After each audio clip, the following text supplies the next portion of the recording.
मंडळी, सगळ्या लाडक्या बहिणीसाठी एक महत्त्वाची बातमी आहे। धुळे जिल्ह्यात आता पहिली कारवाई करण्यात सुद्धा आलेली आहे।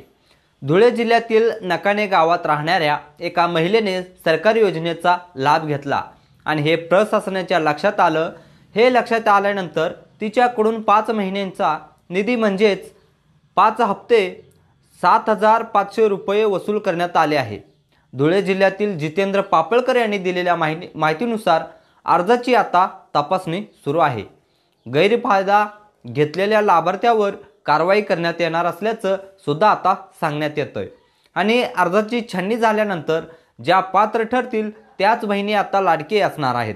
यात नेमके निकष काय आहेत, कोणते नियम आहेत, कोणत्या बहिणी अपात्र ठरणार आहेत हे जाणून घेऊया आजच्या व्हिडिओमधून।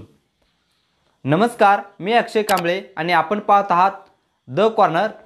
महायुती सरकारची महत्त्वाकांक्षी योजना म्हणजे मुख्यमंत्री लाडकी बहीण आणि विधानसभा निकालानंतर या योजनेविषयी अनेक उलटसुलट चर्चा सुरू झाल्या।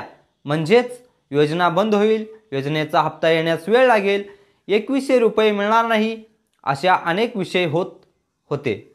लाडक्या बहिणी सुद्धा काहीशा टेन्शनमध्ये आल्या, पण अनेक बहिणींच्या खात्यात आता पुन्हा एकदा हप्ता जमा व्हायला सुरुवात झाली आहे। त्यामुळे बहिणींचा जीव आता भांड्यात पडला। ही योजना बंद होणार नाहीये, पण आता या योजनेतून लाडक्या बहिणीच्या अर्जाची छाननी होणार आहे। एकूण 5 निकषाच्या आधारे अर्ज बाद करण्याची प्रक्रिया आता योजनेसाठी एकूण 2,63,00,000 अर्ज आले होते आणि यातले 2,47,00,000 अर्ज हे पात्र ठरले।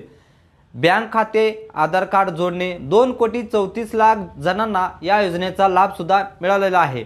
निवडणुकीनंतर सरकारने बँक खाते जोडलेल्या 12,67,000 लाभार्थींना पहिल्यांदा निधी देण्यास सुरुवात केली। त्यानंतर 5 महिन्यांचा लाभ घेतलेल्या बहिणींना डिसेंबरचा लाभ आता दिला जातोय। आता खात्यात 1,500 रुपयाचा हप्ता पुन्हा एकदा जमा झालाय। आता लाडक्या योजनेवर सरकारने वर्षाला 46,000 कोटीपेक्षा जास्त रक्कम खर्च होणार आहे आणि त्याचा परिणाम इतर योजना आणि पायाभूत सुविधांवर होण्याची शक्यता आहे। या योजनेतील लाभार्थ्यांचे अर्ज पडताळणी सुरू आहे।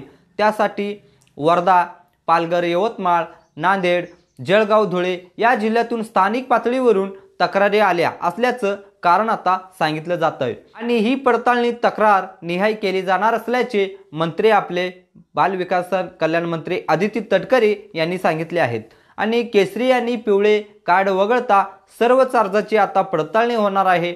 आता लाडक्या बहिणीसाठी अर्ज बाद करण्याचे निकष काय आहेत ते पाहूयात। 2.5 लाखापेक्षा जास्त उत्पन्न असलेल्या महिला असतील तर त्यांना आता मिळणार नाहीये।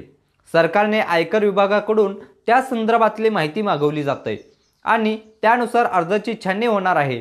त्याचबरोबर घरात कोणाच्याही नावावर 4 चाकी वाहन असेल तर त्या लाभार्थी महिलांना सुद्धा आता लाभ मिळणार नाहीये।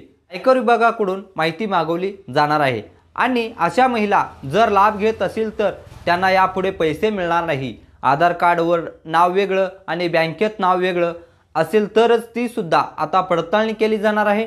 तसेच केंद्र सरकारची परवानगी मिळाल्यानंतर आधारशी ई-केवायसी सुद्धा केले जाणार आहे। आता एखादी भारतीय महिला दुसऱ्या शासकीय योजनांचा लाभ घेत असेल तर त्याच्या अर्जाबद्दल हे पुनर्विचार केला जाणार आहे।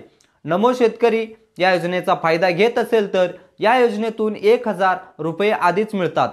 त्यामुळे अशा लाभार्थ्यांना फक्त वरचे 500 रुपये देऊन 1,500 रुपयापर्यंत भर करून दिलं जाणार आहे आणि शासकीय नोकरीत असताना कुणी जर लाभ घेत असेल तर अशा अर्जाची सुद्धा आता पडताळणी केली जाणार आहे। मर्यादापेक्षा किंवा घरात 4 चाकी वाहन असल्याबाबत काही तक्रारी प्राप्त झाल्या, आकडेवारी मिळाल्यानंतर या तक्रारीचे निवारण केलं जातंय असं आदिती तटकरे यांनी स्पष्ट केले आहे। सरकार आल्यानंतर लाभार्थी महिलांच्या खात्यात 1,500 रुपये जमा व्हायला सुरुवात झाली, पण याबद्दल अर्थसंकल्पीय अधिवेशनात विचार करू असे मंत्री आदिती तटकरे यांच्याकडून आता सांगण्यात येतंय। काही महिला या सरकारी नोकरीत लागल्यामुळे आमचा लाभ कमी करावा अशी मागणी त्या महिलांनी स्वतःहून केली आहे। जर काही नोकरीत प्रमोशन झाले तर काहींना सरकारी नोकरी लागल्यामुळे नाव नको असं त्यांनी सांगितलं आहे। आता राज्य सरकारच्या तिजोरीचा विचार केला तर सध्या तरी 1500 रुपयावर समाधान मानावं लागणार, पण लवकरच 2100 रुपयावर सरकार विचार करेल आणि योग्य तो निर्णय घेईल। बहिणींना दिलेला शब्द महायुतीचे हे तिन्ही भाऊ मोडणार नाही, ही खात्री आता सगळ्या बहिणींनाच माहीत आहे। पण बहिणींनो, तुम्ही सगळ्या निकोशात बसताय काही नाही हे आजच बघा, नाहीतर धुळेमध्ये जशी कारवाई झाली तशी तुमच्यावर सुद्धा वेळ येऊ शकते। बाकी तुम्हाला काय वाटतंय नक्की सांगा। व्हिडिओ आवडल्यास लाईक करा। धन्यवाद।